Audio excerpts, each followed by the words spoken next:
Hey everybody, and welcome to the PC Gamer Show. My name is Tom Marks, Associate Editor here at PC Gamer, and your host. With me today is Mr. James Davenport. James, how you doing? I'm back, baby. You are. Welcome back. It's been too long. Yeah. I mean, like I came into the office today, and you were already here, and it felt like I hadn't seen you in weeks. Did you miss me, Tom? I did. Aw. I did. It's because I've been out of the office so much and been running around. And we've all been very busy. It's a busy time here. It is. It's November. It's the time that everyone dreads. Also, or I guess looks forward to, depending on your point of view. Yeah. But we're also joined today by Mr. Chris Livingston via the monitor. Chris, how you doing? I'm doing very well. Thank you very much for having me on this monitor.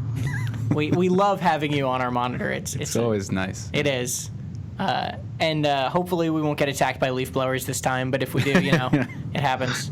They're down at the other end of the block. I'm sure they'll be moving forward as we progress, but hopefully there's a lot of leaves, so hopefully it'll take them some time. I love the idea of you scouting out the leaf blowers and then moving some of your leaves onto further down lawns, to stall them a little bit. Gamify. Leaves. Gamify the leaves. Mm-hmm. Oh my God! But we got a good show for you today. Hopefully everyone out there is doing well as well. We're going to be talking about what we've been playing lately. Talking about Planet Coaster, which comes out officially tomorrow, but has had their kind of early buy-in version thing going for about a week now. Yeah. And then Dishonored 2, which came out last Friday. Last Friday? Was that it? The 11th, I believe? Yeah, one day early for pre-orders. Okay.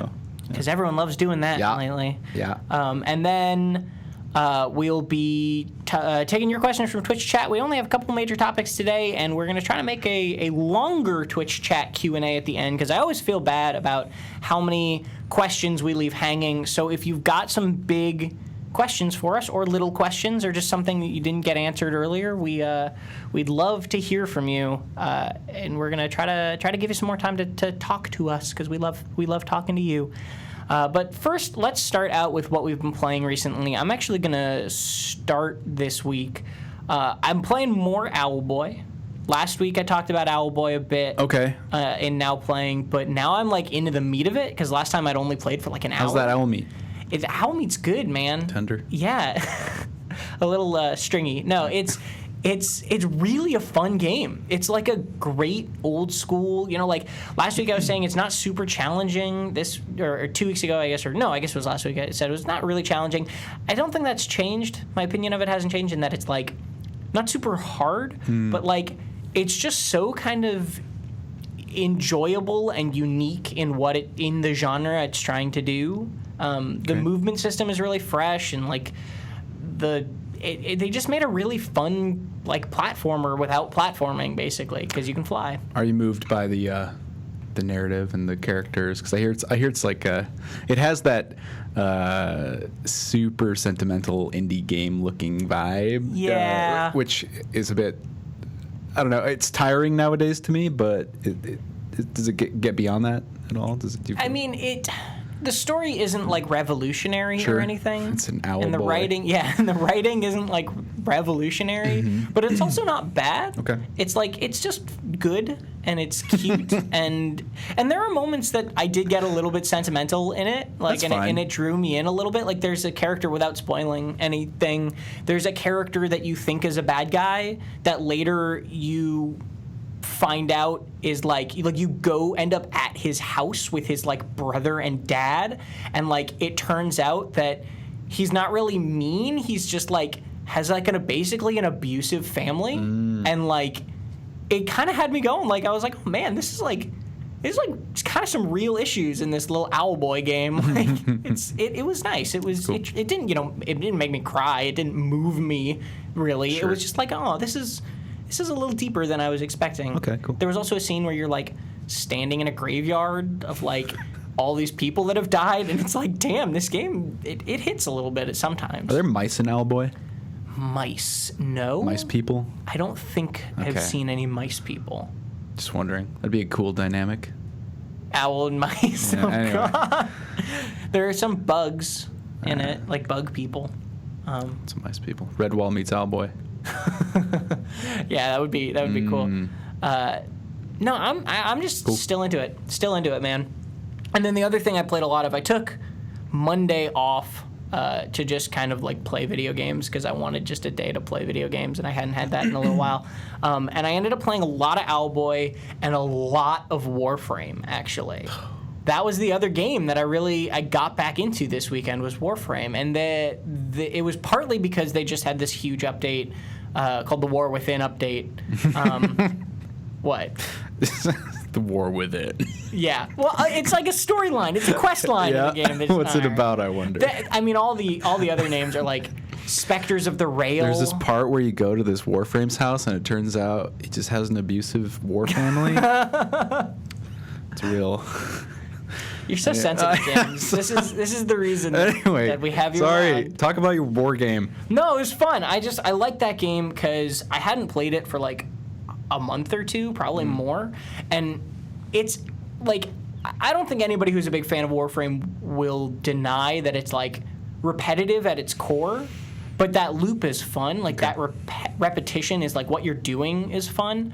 And so it was a fun game for me to come back to because I had gotten to the point where I was like, okay, this is getting a little repetitive. I took a couple months not playing it, and then when I came back, I was like, oh yeah, this is still fun. It's gotten less stale, and I can just jump back into it for like, I think I played it for like 5 hours on Monday, just straight, and I really enjoy having a game that I can like come back to, get sick of, leave, come back to, get sick of, leave, and like that's okay. That's the way I like to play that game, and that's fine. Warframe? Did they add their Rocket League mode yet? Oh, yeah. Is that in there yet? Lunaro, I believe, is the name of it. And yeah, that's in there. They actually modified it a bit just to, like, based on player feedback and stuff. And yeah, that's in there. I haven't played it personally, but everything I saw of it was, like, it appeals to Warframe fans and kind of, like, doesn't reach outside of that as much. Is the vibe I got off of it. A cooler mode that they just added about, I think it was like 3 weeks ago, Warframe added, because the PvP modes in that game are like not played very often, right? Like, because the movement is so kind of like, has so much finesse to it that if you're playing PvP against someone who's like better than you, like they're just going to absolutely annihilate you basically. But they added what is essentially a Quake-style railgun insta-gib PvP mode to Warframe. I'm into that. Yeah, and it's like, it's the movement system of Warframe with these like flips and jumps and climbing on walls and like these very vertical levels with like a lot of space to play in. But then everyone has this like kind of Halo Spartan laser style gun where it charges for like a second or two and then it fires, and if you hit someone, you insta-kill them. And it's a basically Quake in Warframe. And it's kind of awesome. It's pretty sweet. That sounds like fun. Yeah, it's unique in that regards within like the shooter space. It's funny to think of like a game mode within a game that's not even... A war within? Oh, Jesus. A Warframe? Okay. I'm just going to let the air sit on that one. Oh, God. Yeah, but that's I enjoy jumping back into Warframe. I always enjoy kind of like falling into that a little bit. But what about you guys? What have you been into lately? James? I had a list, but I didn't email it to myself. So I failed to prepare. Have you been playing any like little random indie games? No. I here's what I played. Okay. I played the ones we're going to talk about, a lot of them. But like a week or two ago, I don't know, when Tyranny came out, the week before it came out, I had a review code, and I was playing. I played about 6 or 7 hours of Tyranny. For those of you who don't know, it's a kind of a classic RPG isometric from Obsidian and Paradox, I believe. And it places you in the role of a bad person in a world where the bad guys have won, supposedly. And I rolled around just raising villages and executing people. So a cheery game. Yeah, it's so you're embracing the evil. Yeah, I'm trying to, like, I always play a relatively level-headed person in these games that give you the option. And Tyranny still, like, I think one of my early criticisms of it is that you can be evil, but you can also just be a nice guy who is like working for an evil empire. So you can give people mercy and, like, you know, lay down the law in a softer way than you have to, or your you know, boss would want you to. But yeah, so I love this painting. You picture your painting of like a corporate culture. It's sort of like that though, because you literally like have to report. At least I got done with like Act 1, or I don't know how it's broken up. But there's this edict that's planted on this like contested section of the continent, and it's up to you to basically force two warring factions within your empire to work together and just take over the goddamn place. And this edict is this like magical, destructive contract basically that says if you guys don't take over this this piece of land and, you know, assume control of it, then it's just gonna like explode and you know, be cast down in flame, and everyone will die there. So I think Steven was telling us about this on the show a while back. Yeah. And it's kind of cool because like you have 8 days to do it. This is like the first act, and you traveling between towns takes time, and there's side quests you can kind of opt into that may help you in your cause, but take extra time to travel there. And the two warring factions are, one's sort of like based on honor and a strict code, and one is based on chaos and how you interact with them, and like whether or not they favor you is sort of an interesting, I don't know, it's an interesting dynamic. But yeah, in the end, you're just like reporting to your boss and making sure you get shit done, because you go back and you return to the Citadel, which is this very like clean architecture, very utilitarian, and you talk to the dude and he's like, "You did a good job. Here's your next duty. Go do this." He's telling me that's his actual voice. That's how I imagine he speaks. The Archon of Justice, I think. I don't know. But yeah, it's an interesting game so far. Like I said, it's not evil enough. But in the chat, I think Evan shared the same sentiment initially. I think earlier in Slack today, he said something along the lines of, "Guys, I found the part where Tyranny gets evil." So I was just like, all right. So I'll keep playing that, poking at it. It's just kind of a huge. There's a lot of reading and micromanagement of your characters, and it's sort of like makes my head a bit foggy because I don't like looking at tiny text on the screen, even though I like what's going on in that game. What's the other one I played? Oh yeah, because of we're getting into sort of the game of the year conversations, and because Dishonored 2 came out, I figured, what the hell, I'll give Hitman a try, because I think a lot of our UK guys really, really dig it. And I see so many funny like GIFs, and sort of I hear stories from those games, or this most recent episodic entry. And it's a lot sillier and more playful than I think I gave it credit for when it first came out. I played the first the fashion walk level where there's a big fashion show going on, and they're in this giant sort of I don't know what it is normally, but this giant old style building with pillars and these huge courtyards that have sort of underground passages.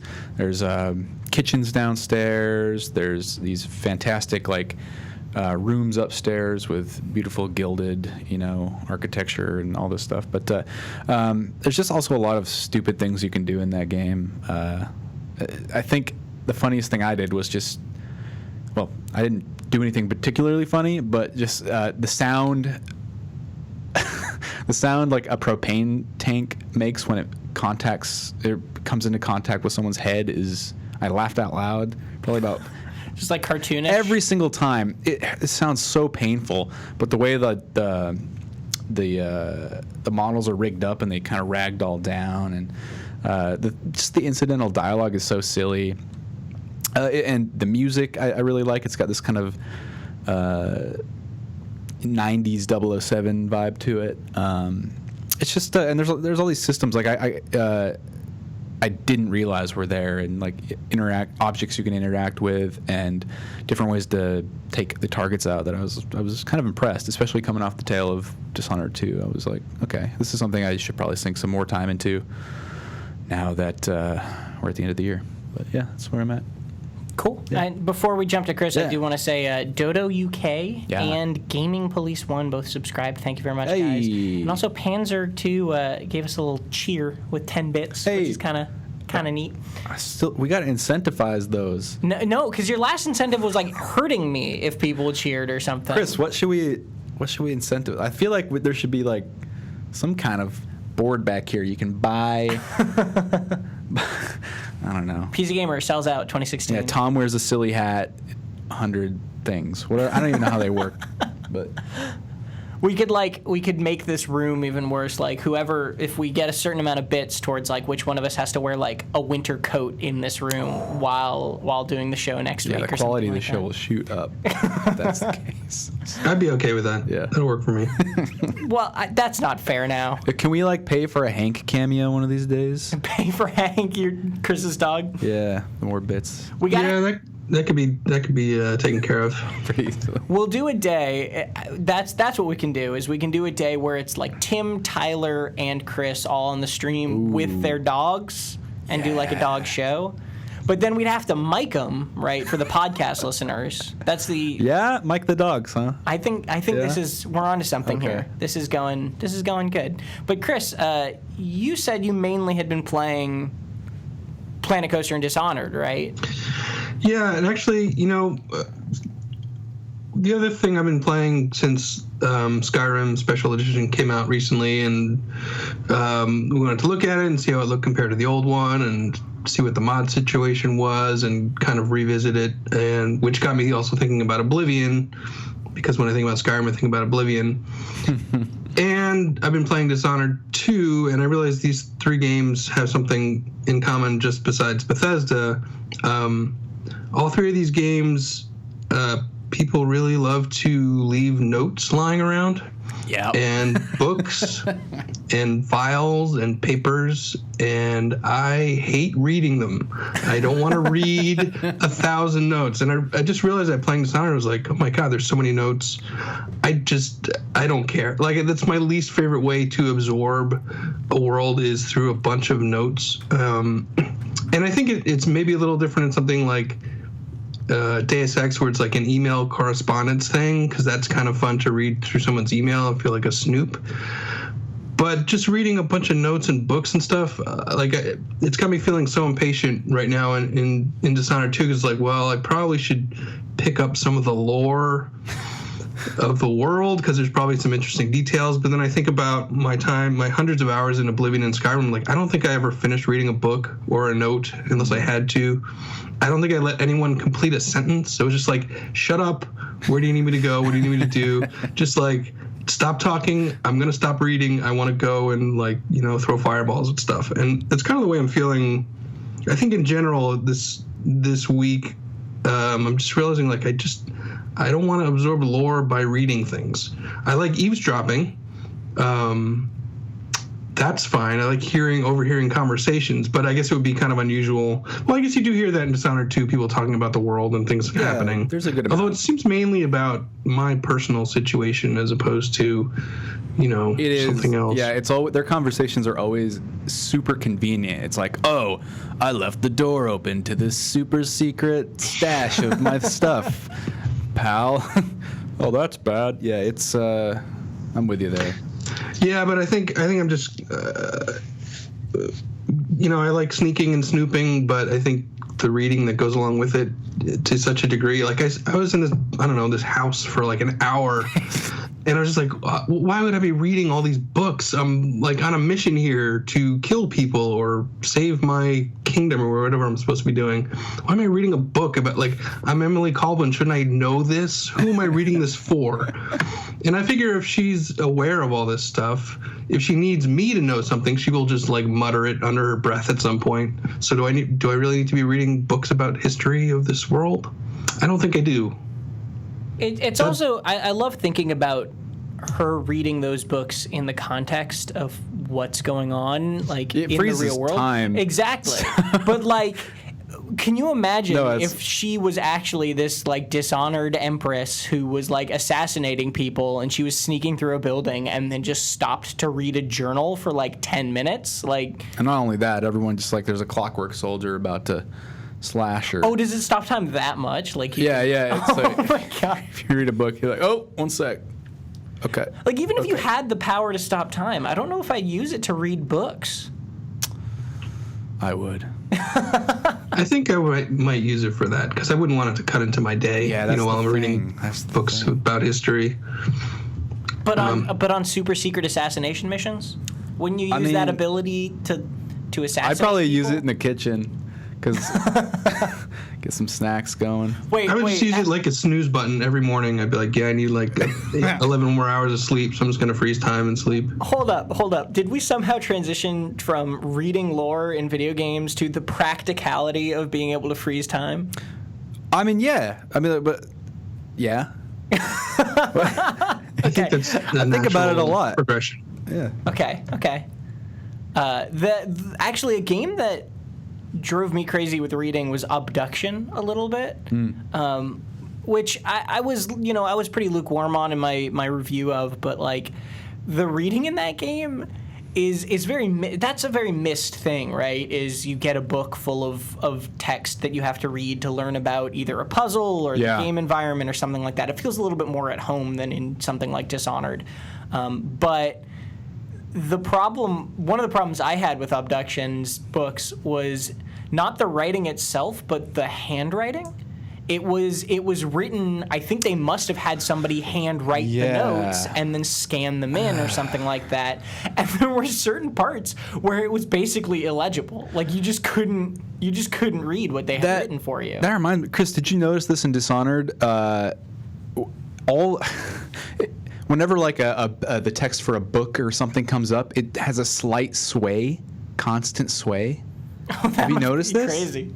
I don't keep the books open long enough. Okay, yeah, but that's one thing that drives me crazy in games where there is a lot of reading. The text is always some terrible font on some like horrible contrasted background and spaced in such a weird way. And then Dishonored 2, it's like fairly readable. But God, it sways. It sways like. Is it meant to be you like holding the book and you're breathing? Yeah, kind of I guess. That's how I read. Is I'm just constantly rotating that thing. Keeps me alert. Anyway. Yeah, I think we maybe need to cover some kind of worst fonts in games, because Oblivion's was pretty terrible too on those books and scrolls. I can't remember off the top of my head. I think Skyrim. It's all very stylized, but not very enjoyable to read. Mm-mm. Chris86 in the chat mentioned finished Abduction in VR, good stuff, but text was hard to read in VR, and that's also true of VR right now. Is resolution? Yeah, since the resolution is pretty small still when you have the screen like touching your eyeballs, basically. Text can be really hard to read and it's unfortunate because that's like one of the situations, or VR is like probably an ideal situation in which I would want to read more or pay attention to small details like that in a game. Evan in chat said, if you're talking fonts, this is Evan Lottie, our editor-in-chief, says, if you're talking fonts, you can't ignore Mountain Blade. Holy shit, fucking papyrus everywhere in the game. It's true. That's a good call. That is really awful. So basically, here at PC Gamer, what we're trying to say is reading is bad. Don't do it. Don't read. That's Don't ever the moral read anything. of the story. Yeah. Oh, God. Well, reading off a couple more subscribers, Ambient Lighting and Buttface Jones both just subscribed. Classic. Which? Buttface Jones. It's a good name. Well, we welcome you guys. Thank you very much. But let's jump to our first topic of Planet Coaster, and then we'll come back to Dishonored a little later. But Planet Coaster is a video game that arrives tomorrow. Yeah. And we've talked a little bit about on the show before, but the refresher of is Frontier Developments, makers of Elite Dangerous, making a Planet theme park tycoon game. Yeah. A coaster theme park tycoon game, excuse me, not a Planet theme park tycoon game. A lot of the people on that team made Roller Coaster Tycoon 3, right? And kind of worked on the series. So they're they're seen by some as the true successors of the Roller Coaster Tycoon series rather than Roller Coaster Tycoon World, which Atari is tactfully releasing the day before Planet Coaster comes out. So I guess today.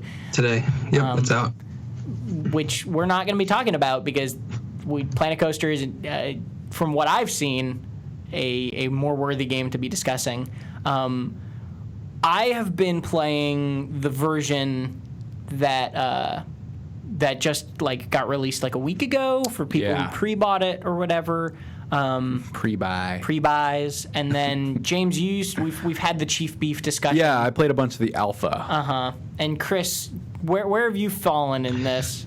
I played a good amount of the alpha, and I've played a little bit of the beta. So I've kind of seen some of the stuff that's been added in just this last update, but I've also played a bunch prior to that too. So in the alpha, it was primarily just like a sandbox mode. You could look at some pre-made.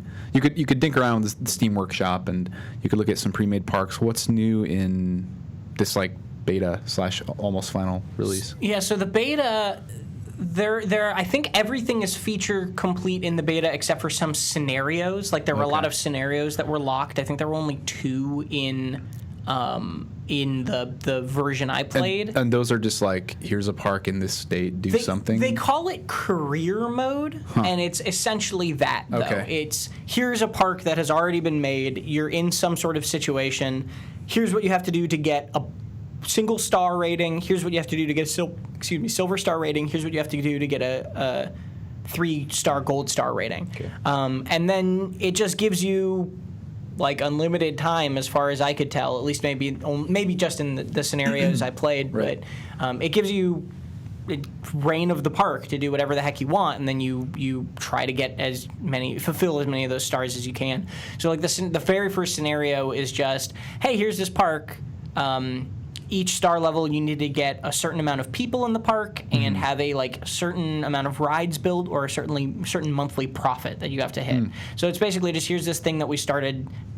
Put your uglier things in it until it's good. Maybe they're ugly. As my experience was. Okay. There's also a challenge mode where you start with a limited budget, I don't know, 10 grand, 5 grand, 15 grand or something like that, and you have to slowly expand your park while keeping it profitable. And it's, and something else I noticed in this beta that seems kind of nice is if you start a park in challenge mode, you can then later bring it into sandbox. Like if you're, say, half built up and you're thinking, I want to really expand this park, but I don't want to worry about the money or the limitations, you can use that save and bring it into sandbox mode, which I think is kind of a nice touch, because maybe you're like, I like this, but I want to build like crazy from where I started. So I think that's kind of a cool little addition. Yeah, it's awesome. Yeah, and the challenge mode, I think, is the mode that most people will probably think of as like the way that you play a game like this, right? It's the you don't have unlimited money, you got to keep yourself profitable, but also there's no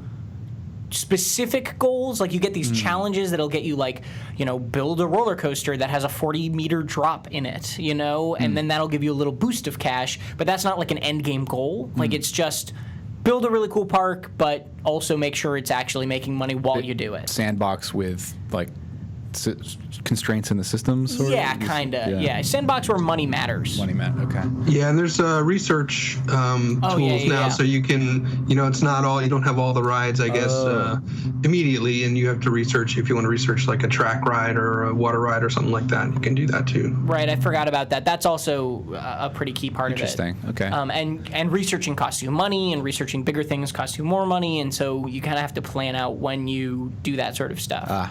Okay. So here's my take on the game after. Here's my shame, guys. Uh-oh. I went into challenge mode.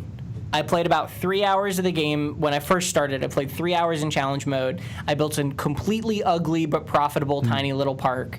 And then I was like, fuck this. I want to build something that actually looks good, and I don't want to be constrained by this money where, like, I had to cut this roller coaster I was making short, and then I couldn't decorate the line, and then I just had to hit speed up to get more money, and, like, I didn't want to be constrained by that. So I went to sandbox mode, and I spent about 2 hours building a bathroom.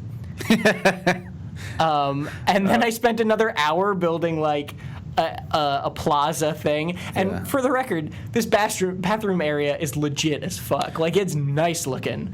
But there's something about Planet Coaster that the tools are too good, and they allow too much freedom.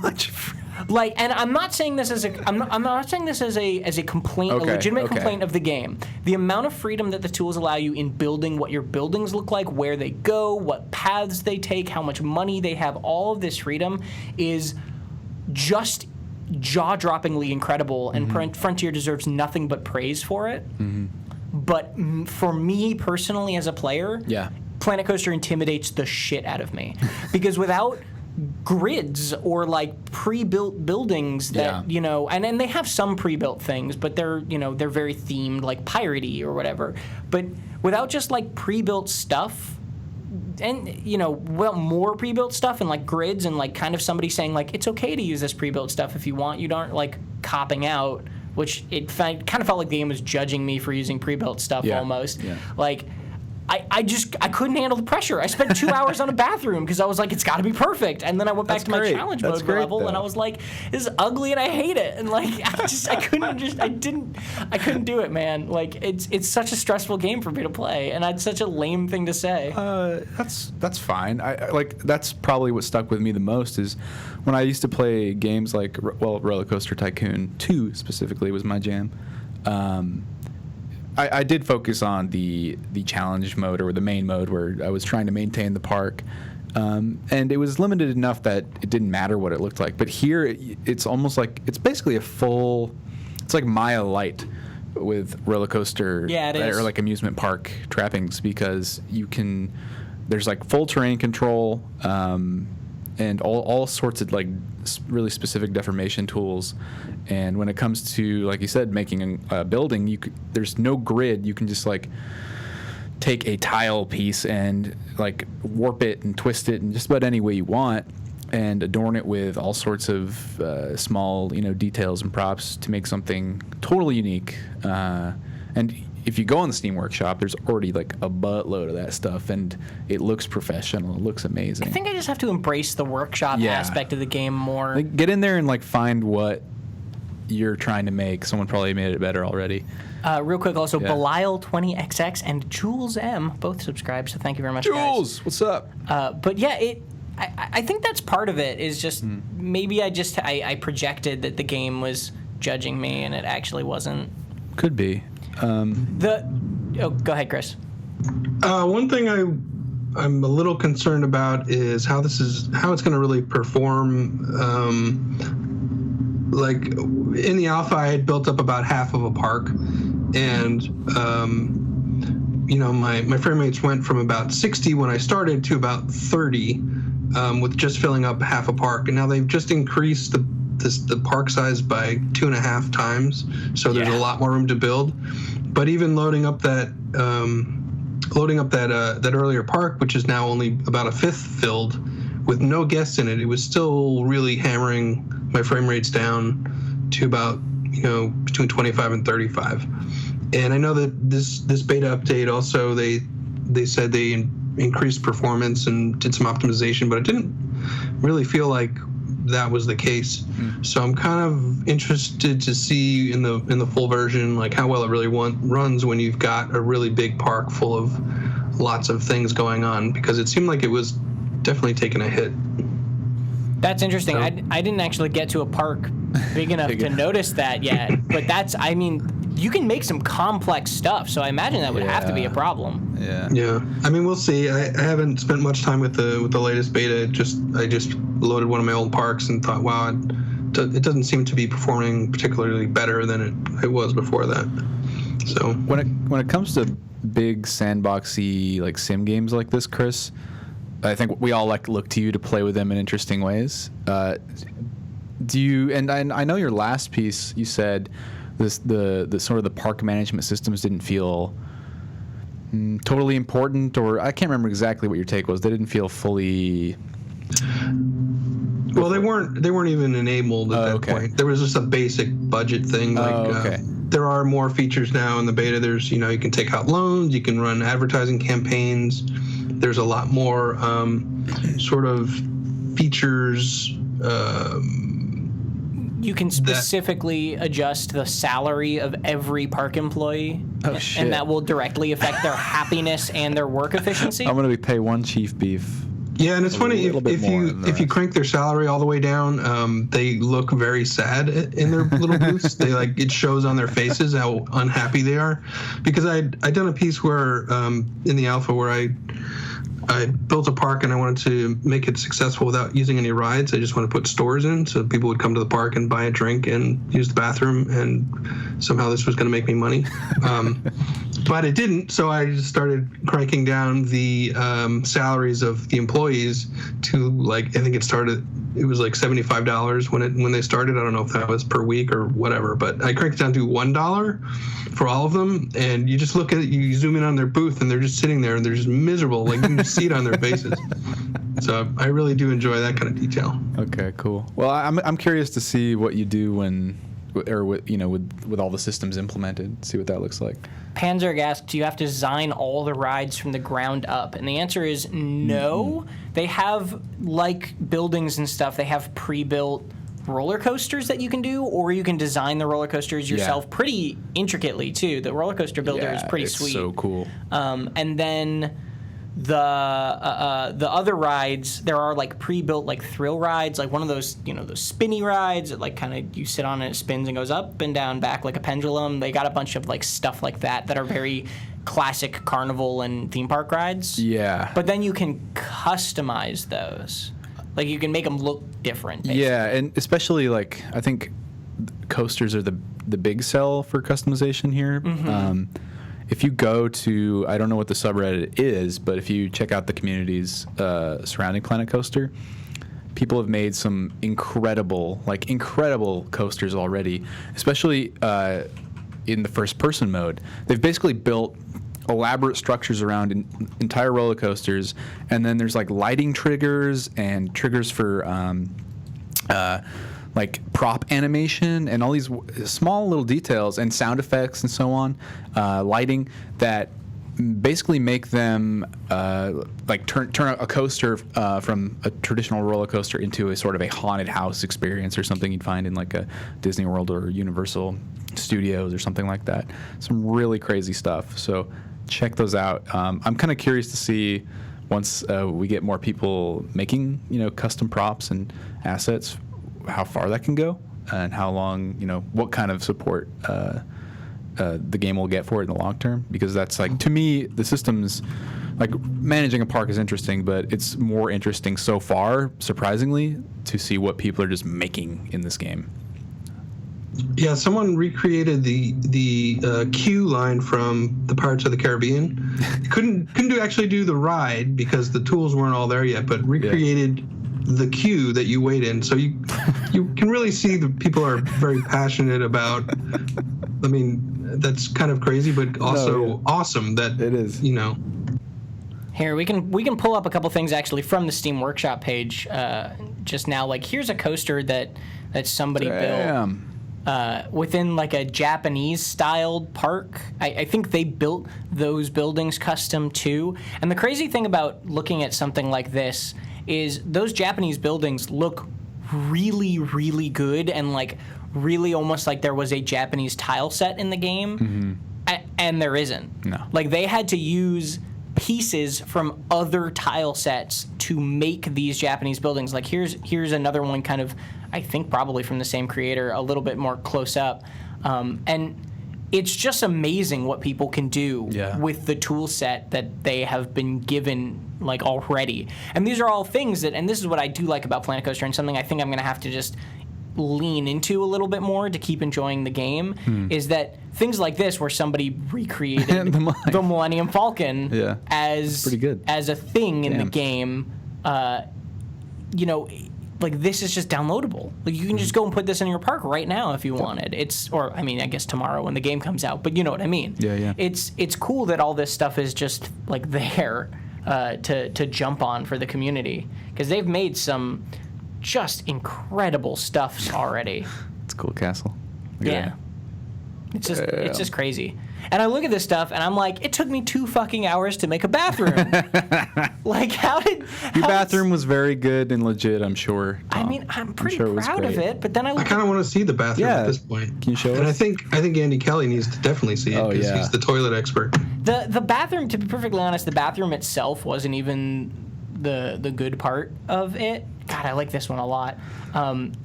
Can you sort by bathroom here? I might be able to. Let's see what I got. The bathroom itself wasn't even like the cool part of it. I did this like cool like topiary path thing around it, and made like a little sitting area, because I figure when you're ever at like a theme park, like there's always benches where you're waiting for your family who's like in the bathroom or whatever. This is another thing we should do. Try to get into detail with it, man.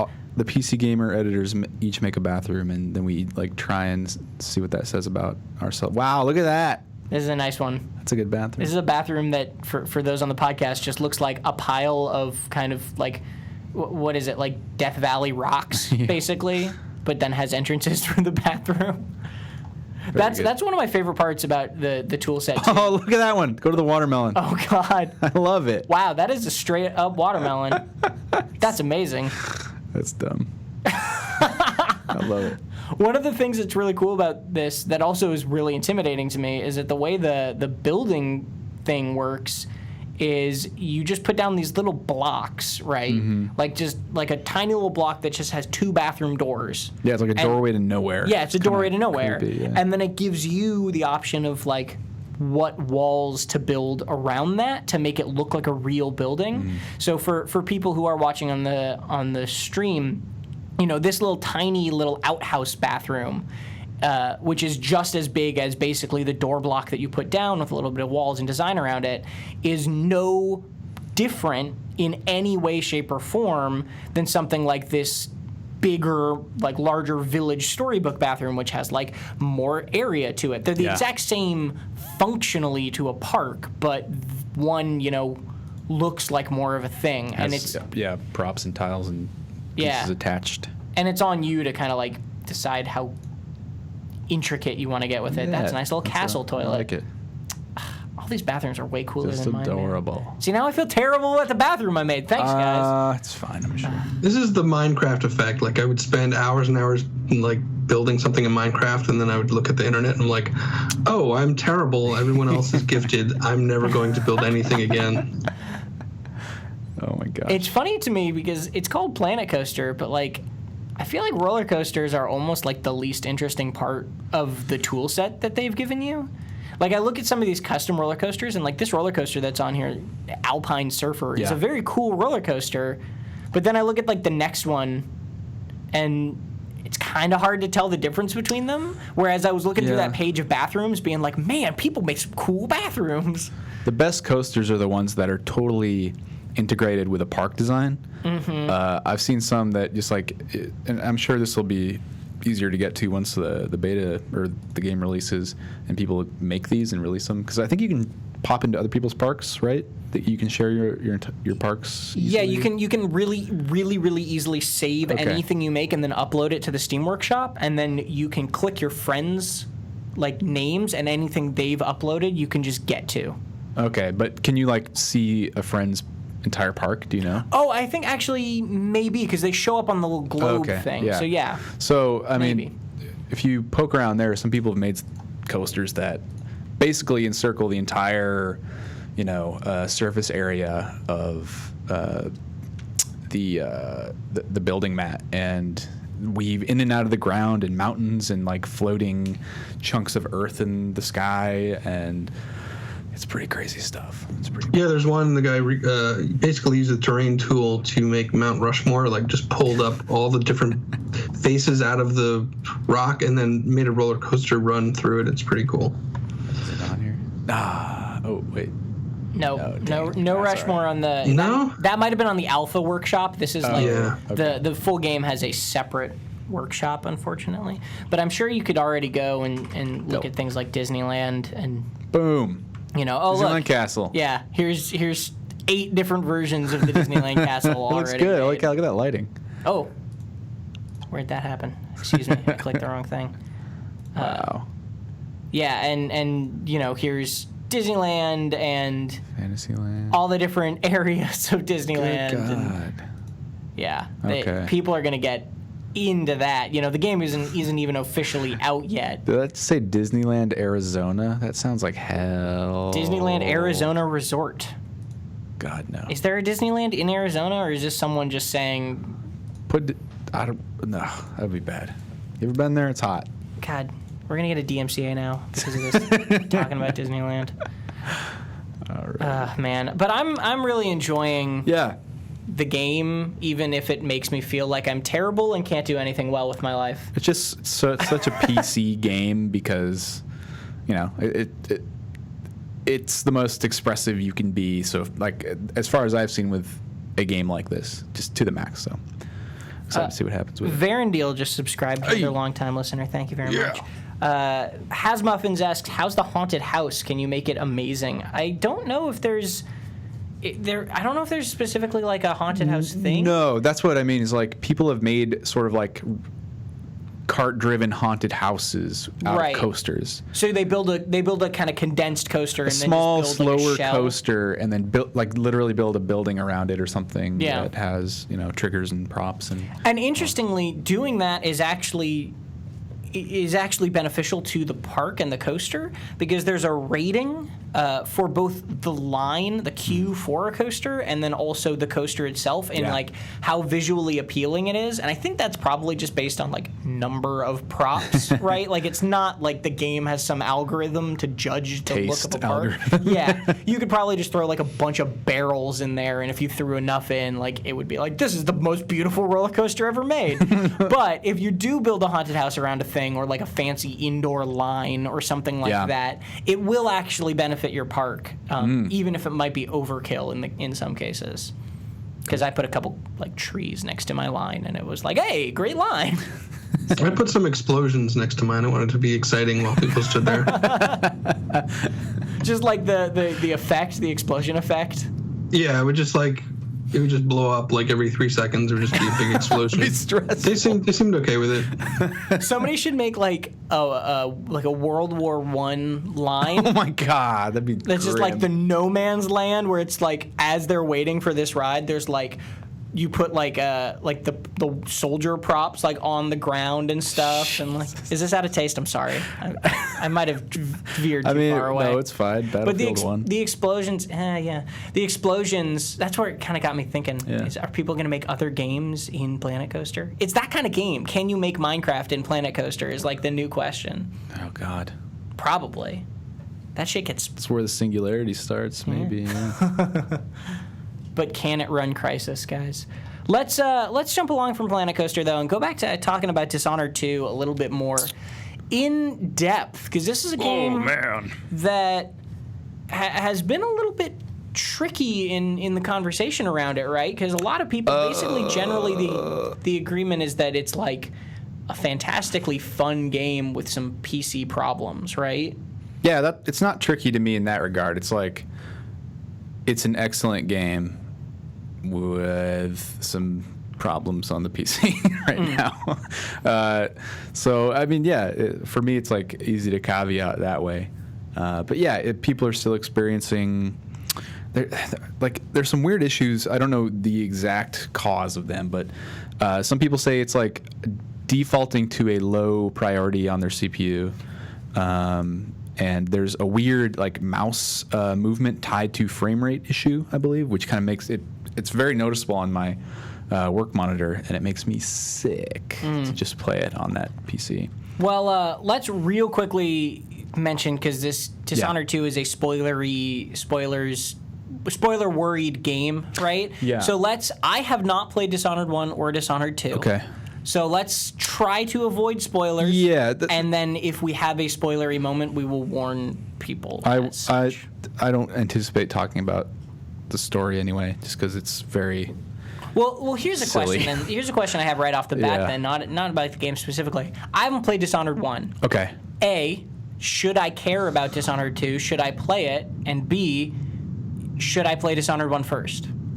I think you should play Dishonored 1 first. Okay. Why's that? I want to know why you think this, Chris.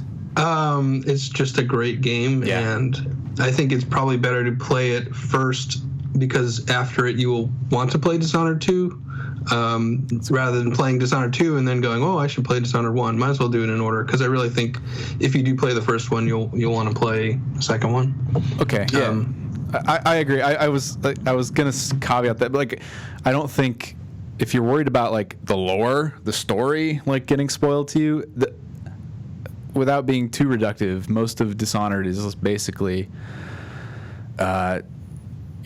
assassination. You get framed, someone gets kidnapped, you save them. Like there's nuance there, and the real, like, I guess the spoilers and the stuff I want you to see are, like Chris said, the game is just, it's fun. There's a lot of really cool like stealth systems and really great level design, but the world too is just like it's a really unique, interesting, atmospheric place that you don't see a lot. A lot of detail in the art and just like incidental dialogue and the stuff that we hate to read, littering the, so I think it's worth it from that perspective. And like I before Dishonored 2 came out, like the week before, I went back in, and it still felt really good. It still feels, I don't know. If you go back and play something like Thief, it feels significantly dated, and some of the systems and AI and all that stuff is. There's an uphill battle there to appreciate it. Dishonored, for me, it's easy. You can slip right into it. And it's like not a problem. Is the second one like markedly? I never know how to pronounce that. Markedly better in terms of gameplay, to the point where if I played the first one and then played this or second one, like I'd be like, damn, this is a lot better. I think it's there's more options and more to play with. I don't know that. I mean, there are small quality of life improvements and like tweaks to the existing systems, obviously, but the levels are like all still designed very well. You're still using these, powers in a similar way, but you can use them in different ways because Emily's, has a whole set of her own, and the levels are set up in such a way that they're more detailed and there are more options for getting through them. And there's, I don't actually know this for a fact, but it seems like there are more AI people wandering around, or at least like dinking around in the environments and levels. But even if there aren't, the world feels more populated, is what you're kind of vibing at. Yeah, sure. Yeah, it's a bit. I hate to use it, but living, breathing. It's definitely the impression of a. Are there infinite possibilities? Oh God. Can I want to just shove in more buzzwords. I'm sorry. Where do we start, Chris? Like, what have you played so far of Dishonored 2, and what are you thinking of it? Because you loved the first game, right? I did love the first game, and I played it, I think, probably 3 times through. I went through my first time with I'm going to try to be stealthy, and if things go wrong, then things go wrong. And I wound up, things went wrong quite often, and wound up doing a high chaos run just because so many people died, just because I screwed up my stealth. So the second time I went through, I wanted to really, really try the stealth and try some of the different power combinations. And I can't remember why I did the third time. I think just because I wanted to play it again because I enjoyed it. With Dishonored 2, I'm not so far into it yet. I don't know, I got off to a bit of a slow start. I wasn't really feeling much. I don't know. Emily I wasn't really grabbed by playing as her for some reason. And I actually was considering stopping and starting over as Corvo, but then I thought it's probably not going to make a difference. But once I've kind of unlocked a few more of her powers, it's definitely been picking up for me. Yeah. And it's been sort of a slow start, a lot of terrible mistakes I made. A lot of people died because I missed something, or I accidentally, I'm trying to appear on this ledge and I missed the mouse cursor, and I wound up going through the window and the shattered and glass and broken wood, and so a lot of really clumsy stuff led to a lot of deaths. But I'm getting better, and as the powers, as I'm kind of increasing in power, it's getting to be a lot more enjoyable as you get more and more options about how to tackle things. Yeah, that's the difference I can't get over, or I just like forget about between Emily and Corvo is that, well, first of all, they both have a power, basically a teleportation power. Corvo's is blank, which teleports him a short distance away, and he can't be seen between point A and point B, and there's no like momentum maintained. Whereas Emily's far reach, it can reach further. She can be spotted while using it, though it hasn't really been an issue for me, like without even trying to be super stealthy. But she sort of maintains momentum while doing it. So where with Corvo, I might have like teleported next to a glass door or a window or something, and it's like totally fine. It's like, yeah, I'm a stealthy ninja. And then Emily, it's like you hit the wall, and it shatters all the glass and breaks the door down, and everyone's like, huh? She seems definitely more like I don't want to say a clumsier character, but one that's prone to messing up more at the expense of being able to like go farther or, have farther reaching powers. But shoot, where do I begin? Because I played this game all the way through with Emily. It took me like 20 hours as a sort of stealthy run, and I'm halfway through another run with Corvo. Just being a total just monster. As of yet, is it worth it to you to do the second run? Because I know that was something Bethesda said was like, oh, you got to play it twice. They're going to say that, right? Right. And I mean, like, to me, those games sort of just benefit from playing multiple times in general because they are. Oh, look at this! We got a little treat here. Oh my goodness! Will is bringing us cupcakes. That's adorable. Sorry, Chris. No Thank cupcakes you, Will. for you. Yeah, could you just drop one in the mail for me? That'd be great, thanks. But it definitely is. It benefits from playing multiple times, not simply because they're two characters. That certainly adds to it, but because they just add more variables to how you would think about how to get from point A to point B, either stealthy or mad or crazy. But yeah, it's in terms of like, I think they leaned a bit too much into like the storytelling when they talked about playing it twice. I think Dishonored 2 is like an excellent continuation of what the first did, in that it's these big, massive environments with these really creative ways to do things, and now you have like twice as many tools to do that, and that's broadened by how big the levels are, and like some of the new enemies, like the Clockwork Soldiers, how their behaviors change based on how you interact with them, like popping their heads off will render them like basically inert unless anyone gets close to them, and then they will attack anyone nearby. And otherwise, if you want to stealth by them, they're extra challenging because they can see in front and back of them. So there's like only their peripheral is open. Things like that. And the blood flies, which are they're basically the rats 2.0 that can fly. So if you kill someone and leave their corpse near a blood fly nest, they can like lay eggs in that corpse, and it's a really disgusting like animation. They just like poke and pull at this like rag doll. It's just nasty. And then more blood flies will exist in the level, and that kind of propagation can happen when you're across the environment. So you can like, if you like high chaos playthroughs, you can like fill a room with bodies, but if blood flies happen to find their way to this corpse room and you have to come back there for some reason, it's just going to be a horrifying mess of deadly flies.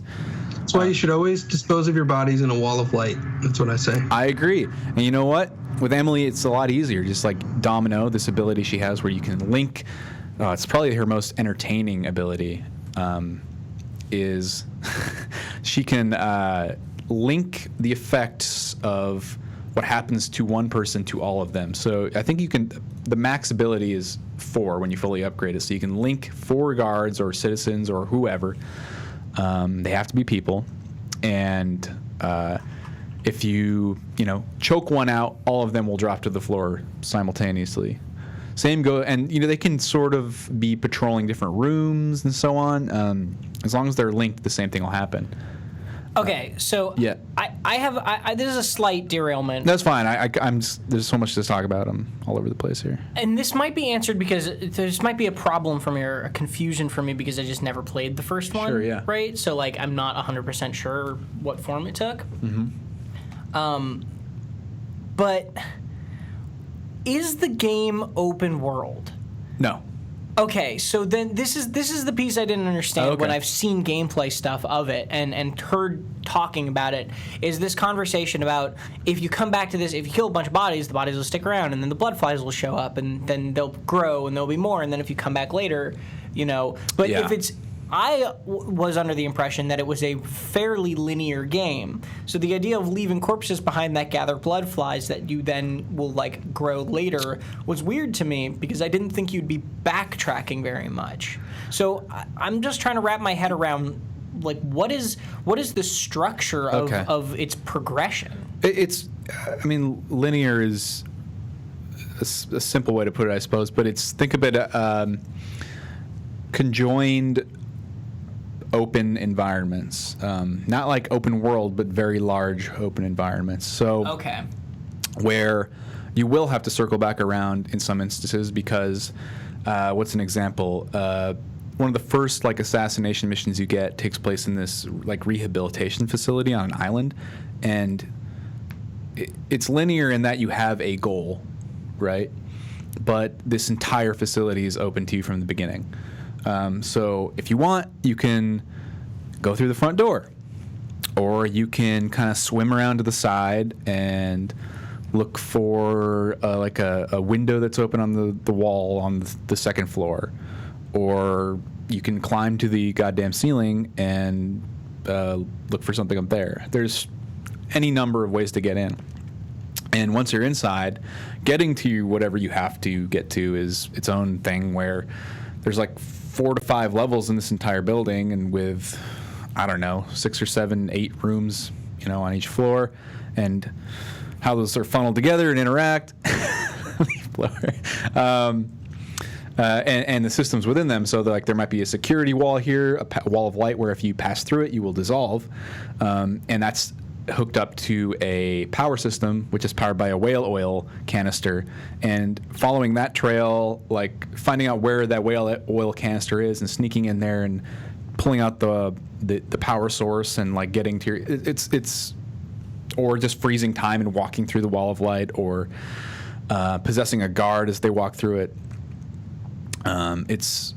There's any number of ways to get to your goal, and there's a lot of incentive to kind of explore an entire space because runes, which upgrade your powers, and bone charms, which give you sort of like perks, are spread around. And if you like to read poor, small font, then there's all sorts of epistolary like books and all that kind of. There's audio logs too, which I think are a much better option.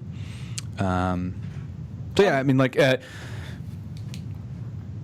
I think the impression you're getting is maybe there are parts where you're in a city and like you walk through these streets and there's like apartment buildings that are mapped out and you can go into, but ultimately you're moving from like a big vestibule, building here, like sort of an intersection in the roads and shops and so on, and then you're moving on to like the target location. Okay, so this is a very reductionist question. Oh yeah. Because podcast listeners couldn't see this, but Chris is being attacked by leaf blowers. Yeah. But this is very reductionist. But what is the most appealing part of this game in terms of should people be playing it for the story, for the stealth, for the action? Like what is the, because I've always all I've heard so far is like Dishonored 2 is great, but like is it like which aspect of that to you is like, and like once again this is an intentionally kind of obtuse question, but like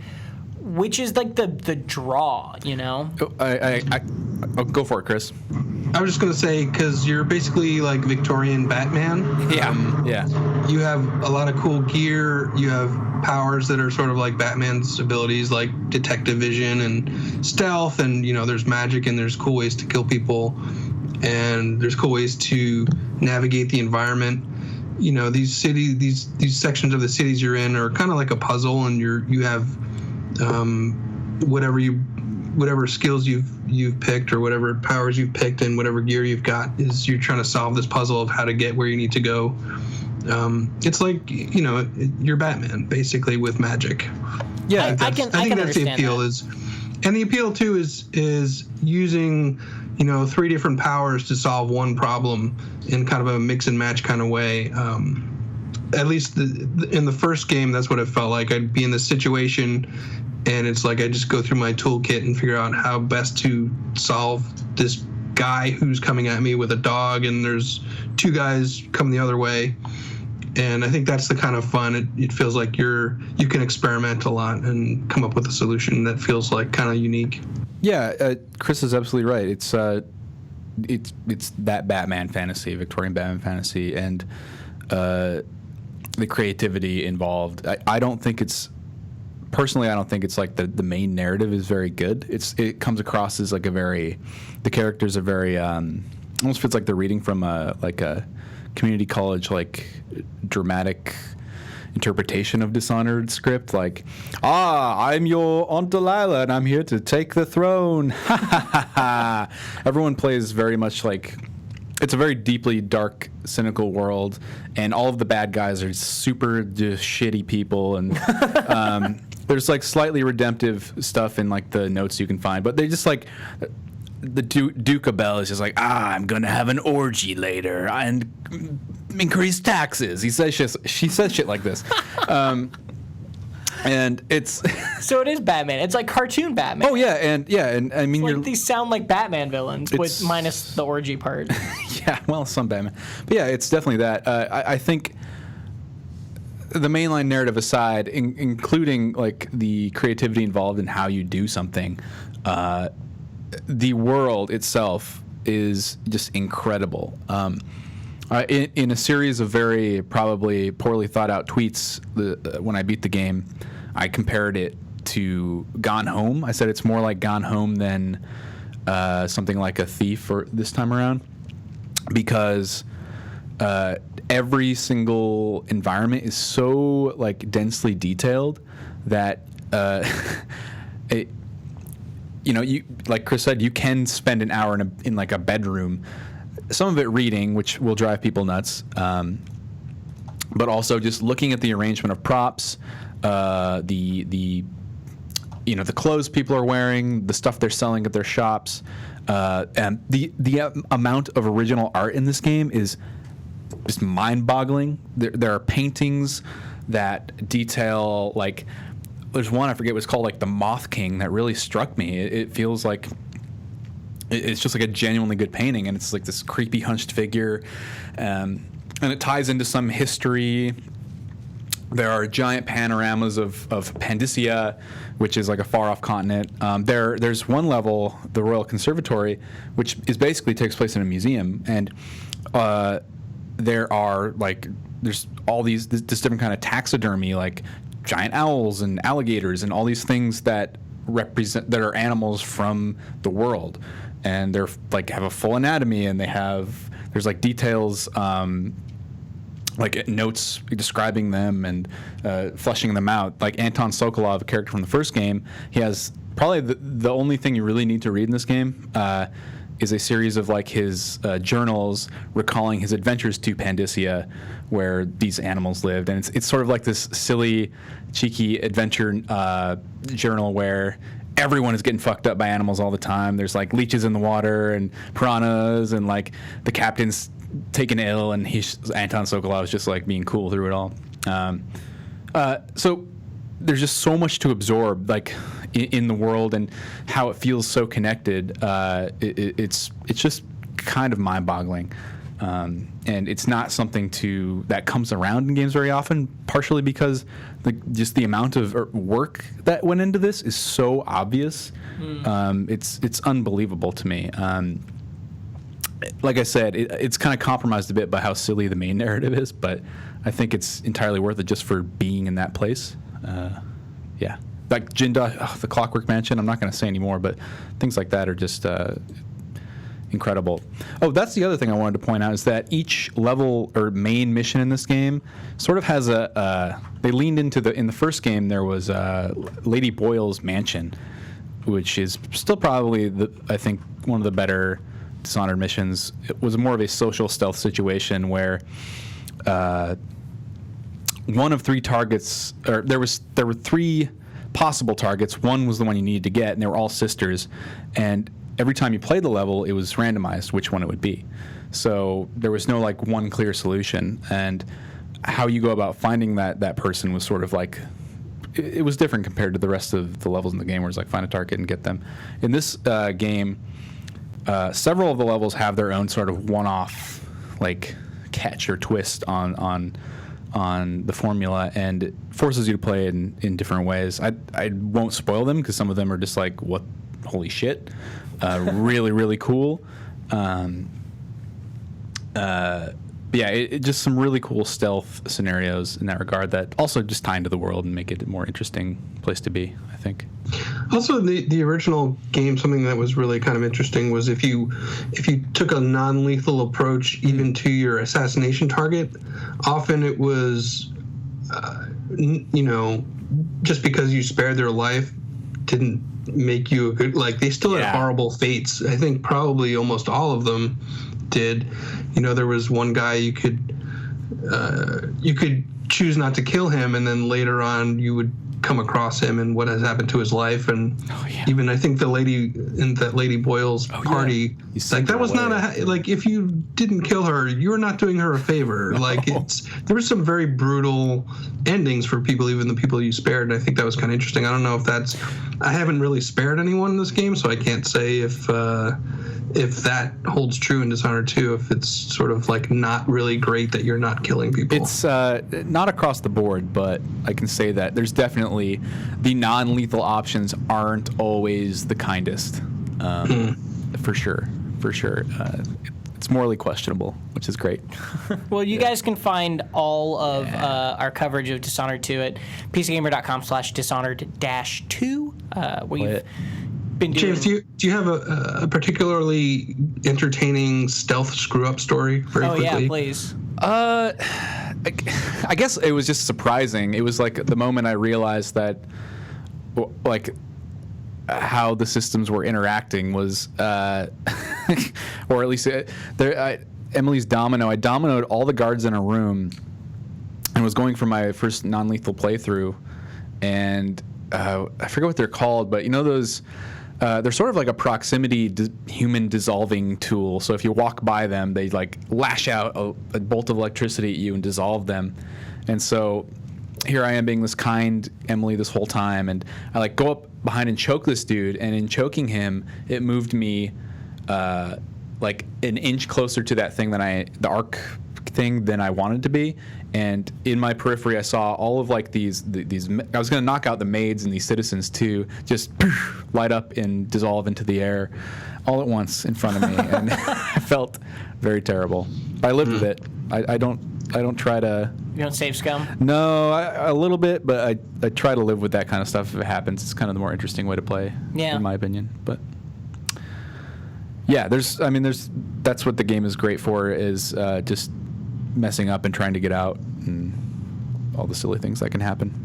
Yeah, I asked because earlier this morning I was being very stealthy. I thought I had knocked out someone and I had them over my shoulder, and I was creeping through a room and there was some bread on the table, and I thought why not eat the bread as I was passing by, and I misclicked because there is some mouse issues with that, and I did not select the bread. I selected to throw the person I was carrying into a table covered with glassware, and there was a cabinet. It was basically, I was being very quiet trying to eat bread and wound up hurling a human being into a bunch of like glass, and it scared the crap out of me because the performance issues do mess up my mouse a bit, and sometimes I don't quite click on the thing because there's a little stutter, and basically that was what happened. It was this huge, terrifying noise, and this man just went flying and destroyed half a room. Really screwed up my stealth move. Well, I'm excited to jump into this game. Yeah, I'm excited to jump in and have some stupid stories of my own.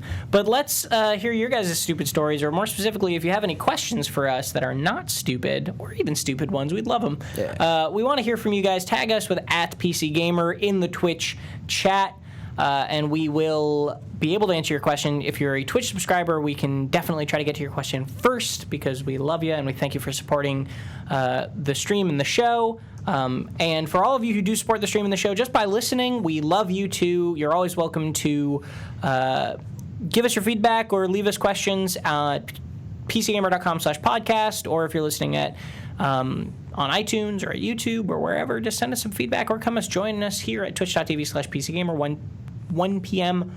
on Wednesdays. That's Pacific time, and we'll be able to get to you live. So let's start taking some questions, because I want to hit as many as we can today. Verendil asks, do you know if PC Gamer intends to revisit a Motorsport Manager review at any point? It's changed significantly in the 5 or 6 months since the review you've got of it. What's your general policy in circumstances like this? We generally don't re-review games unless they've changed like drastically, but in my time here, we haven't done that.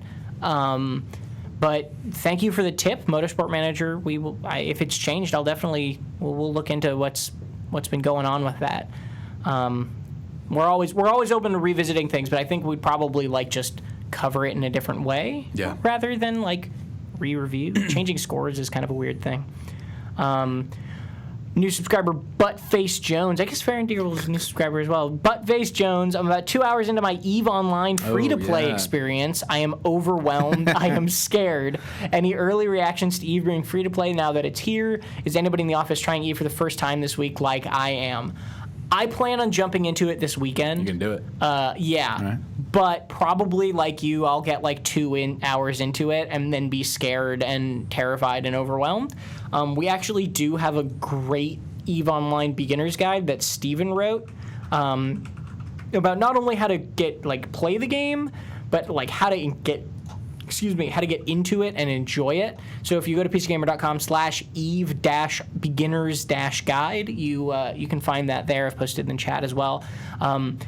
A couple of his tips. So I'm excited to probably be overwhelmed and terrible at it too. But a couple of his tips were get blown up and just be happy about getting blown up and know that that's just part of the game, and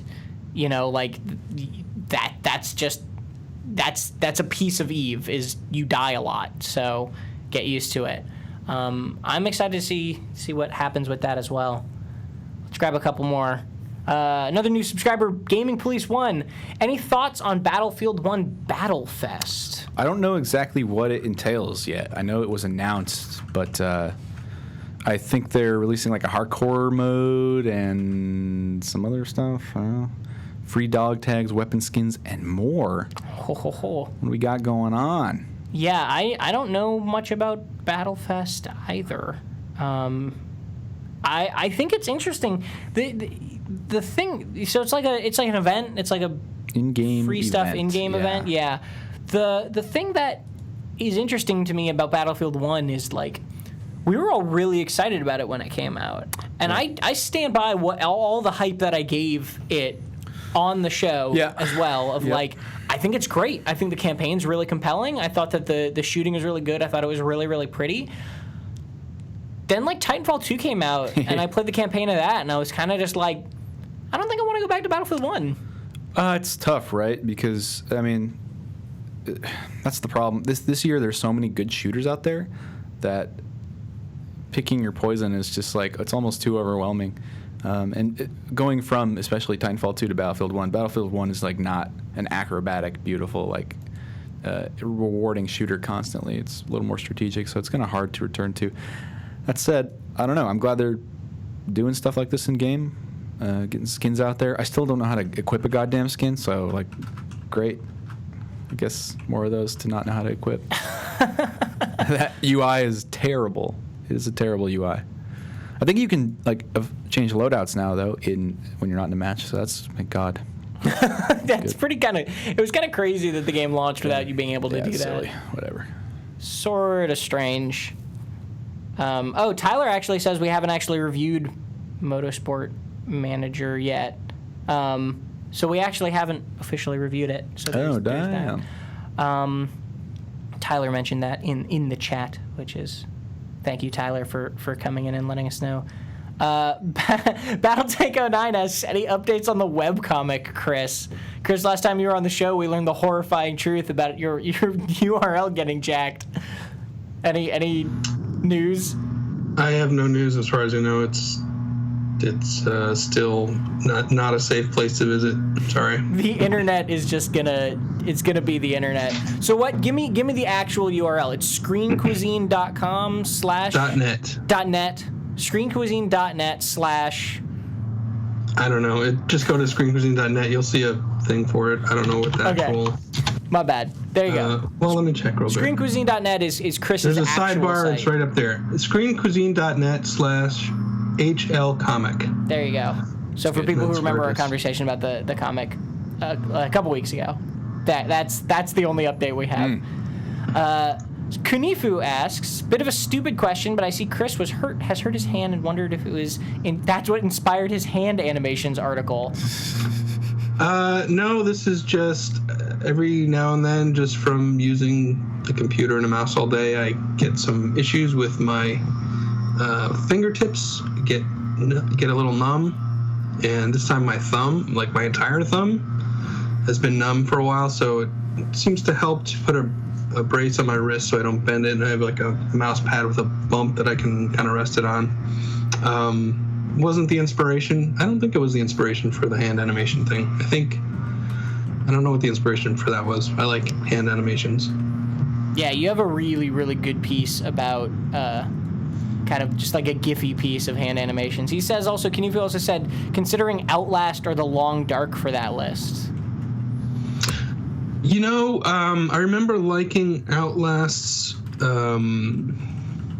like what I remember being terrified because when I started playing, I moved close to a wall and suddenly this hand was there, and it was my hand, it was my character's hand. That is a good call. I thought I had maybe looked at some of those and maybe just couldn't find a good one, but that game is very good with making you feel like you have a body with the kind of mantling and climbing and things like that. So that's probably a good one to include for next time. What was the other one? The Long Dark, was it? Oh, I haven't played. I think I only played a very short time up with The Long Dark. But I will add it to the list. Take a look. I'm really glad that you added this Star Citizen one. That we yeah, it is really. It is a really good animation. It's kind of upsettingly good. All right, let's jump back. Take a few more questions. Okay. I'm glad that we're devoting more time to this. If you want to hear us devote more time or less time to the Q&A, please let us know at peacegamer.com/podcast. Post a comment down in the comment section of the most recent one, and we'll spend more or less time on Q&As because we love doing them, but they're always at the end of the show and we end up going too long because we like rambling and they get shortened. Do that, yeah. But we'll spend more time if you guys want to hear more of it or less of it. Let us know. Panzer2 says, economically, how do you compare the TPP ... Just kidding. Thank God. Notice Twitch now has a game launcher for This War of Mine. Is this a precursor to Amazon's version of Steam? Are we getting hit with too many launchers and /stores? Answering the last part first, we were kind of talking about this a little bit at lunch, right? Like, there are a lot of damn launchers nowadays. Yeah, I'm not angry that they exist. I'm angry that I'm not angry, but I'm disappointed that some of them are so bad. Uplay, looking at you. I think Origin has improved significantly. I think it's good that other like game fronts and launchers exist. Perhaps there are too many to be convenient, sure, but that kind of competition I think overall is good. I am bummed it's sort of tied to individual game companies, like Origin and Uplay, but I don't know. I think it's healthy overall. If Steam isn't just like our lone monolith that PC gaming lives or dies by. But. Yeah, I think like part of me kind of pines for the days of just installing a game. Yeah. Again, but also part of me is very happy for the convenience of the Steam library and stuff like that. So I don't know. I think it's too early to say, but I'm getting maybe a little frustrated by launchers. I don't know if they're like a bad Twitch is thing. as bad. It's just like doesn't need to exist. Yeah, so Twitch, so for people who don't know, I probably... Sorry, Twitch. Probably this launcher it's coming out of their Twitch Prime thing, right? Because this War of Mine is like a free game if you sign up for Twitch Prime or something like that right now. I'm not sure 100% on the details of it. But yeah, it seems like it could be a precursor for Amazon trying to do something more like that. Every other storefront. I mean, they have music, they have video, they got it all. So it doesn't seem unlikely. No. I'd actually be more okay with, if they do it well, I'd be more okay with someone like Amazon doing a launcher than someone like Ubisoft or EA, because of something me and Will actually were talking about at lunch today, which is that it's frustrating that the Origin and Uplay are just those companies' games. Yeah, exactly. And like one of the reasons I'm like more okay with Steam is because it's almost all the major games that don't have their own launcher like go through Steam. So it's kind of an okay place to be a one-stop shop still if you want it to be. And Amazon, Amazon has a game company now and they're trying to make games, which is cool, go them. But they also, like, this War of Mine is not their game. And if this is a sign of, like, they could be another kind of diverse storefront that could compete with Steam in a way that Uplay and Origin just, like, fundamentally can't, like, maybe that's interesting, Like, competition is never a bad thing, in my opinion, as long as they're not abusive about it, but haven't, I guess, given any indication that they would be, so we don't have to assume they will be. Let's jump down to JBJ Blaze. Do you guys think in Dishonored 2 and Fallout 4 there may ever come a multiplayer or specifically co-op component, even like or not like Doom's multiplayer or the Elder Scrolls Online? And he also says, I've run Dishonored 2 on all low 1280 by 600 and only can actually seem to reach and only then can I actually seem to reach 60 FPS. I love the first one's buttery smoothness, though. Yeah, so is there ever going to be an online multiplayer or co-op version of Dishonored 2 or Fallout 4 is the crux of that question. That'd be interesting. I'd love to see something like it for Fallout. I don't know, maybe co-op would work with Dishonored, but... I could see... I mean, like, I've been fantasizing ever since it came out, like, seeing how... the fact that I can't use Emily and Corvo's powers in tandem is driving me crazy. Because Corvo has this, like... it's called Blink Assault, and if you blink into somebody, then attack immediately, you kick them really hard, and they go flying like 100 feet. And I just keep like fantasizing. Okay, what if Emily dominoed these guards, and I kicked them all off a cliff or into a wall of light or something cool? I think there could be really rad scenarios in which those, Dishonored 2 could benefit from maybe a more test chambery co-op mode, like a specific set of puzzles or different things like that. That could be great, but like will they do it? Portal 2 style? Yeah, will they do it? I don't know. They did the first game had DLC for, I forget what it was called, like Dunwall City Trials, right? And it was just a bunch of stealth scenarios. So maybe, I don't know. That seems like some hard tech to implement, though. Yeah. I'm actually, now just thinking about it, I'm kind of surprised any of the Fallout games have not had some sort of online component to them. That seems kind of crazy in that big world. Do you think they're going to go that way, Chris? Like Bethesda embracing multiplayer? I don't know. I mean, I think it seems like that kind of happens as a series goes along. Eventually they get to the point where like, hey, we're going to throw in some co-op and... also a bunch of microtransactions and things like that. I don't know. I could kind of see it. I think it would be fun. I know there was an Oblivion mod where you could do you could join someone's game, although I don't think I ever got it to work. I think co-op would definitely be fun, and I could see it happening in a Dishonored type game. Although kind of what I would like is one person is Corvo or Emily, and everyone else there's 15 other people, and they're just the NPCs, like the guards. Because I would love to just walk around a city trying to spot Corvo blinking around, or just role plays. I'm the guard. Oh, the wall of light has been hacked, and I'm just got blasted. I think that would be fun. I think that would be fun. Yeah, that could be really great. And you just all take turns trying to infiltrate. But I can't imagine. That's just a pipe dream. I don't think that'll ever happen. That'd be pretty cool, though. Yeah, I like that. It's one of those things where you just hope modders take it away. Yeah, it'd be kind of like the Left 4 Dead type thing, where one person has all these powers and the other people are just have a sword or a crossbow or whatever. Dang, I'd be so on board for that, man. Yeah, I'm into it. It'd be like Mario Chase in Dishonored. Get out of here with that. The last question I want to take is it's our last sub question. Also, Tyler Wild just subscribed, but we don't. Oh wow, thank you, Tyler. Oh, thanks, Tyler. I don't care about Tyler. What a pal.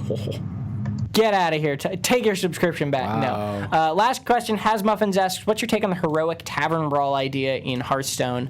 Which I do want to. James just goes. I'd like to answer that one. Yeah, no. Please, Chris. I'm kidding. No. I just real quickly want to answer it because the heroic tavern brawl just went out today. For those of you who haven't heard, it's basically James is all sleepy now. Wow, that's too bad. It's basically like a constructed tournament mode within Hearthstone where you have to pay either 1,000 gold or $10, and then you can have a chance of winning upwards of $60 worth of stuff if you get to 12 wins. I think it's a really cool idea. I think it's a high buy-in, and a lot of people are upset by that because they can't afford it. But that doesn't mean that it's not cool. And if you can't afford it, that's a bummer. Or if you don't want to risk it, that's fine, and it's cool for the people who will be excited about it. And I think this is one of those. It's. Are you just fake tapping your phone right now? Is that what's going on, James? No, I'm looking at tweets. What? That's worse. You're actually not. Never mind. I think it's cool. I think that it's neat that Blizzard is willing to take a risk like this, and to bring James back into the fold. Oh. Yep. No, we're just going to end the show. Oh, okay. Thanks. But thanks very much, everybody, for listening. That is all the time we have. Once again, let us know if you want to hear more Q&A, less Q&A, anything like that at pcgamer.com/podcast. You can also find all the shows archived there or on our iTunes page or on our YouTube channel at youtube.com/pcgamer. And you can always join us right here at Wednesdays, 1 p.m. Pacific time at twitch.tv/PCgamer. Good God, my mouth is not working today. No, it's okay. And it'll be lovely. But thank you very much, everyone, and we'll see you next time.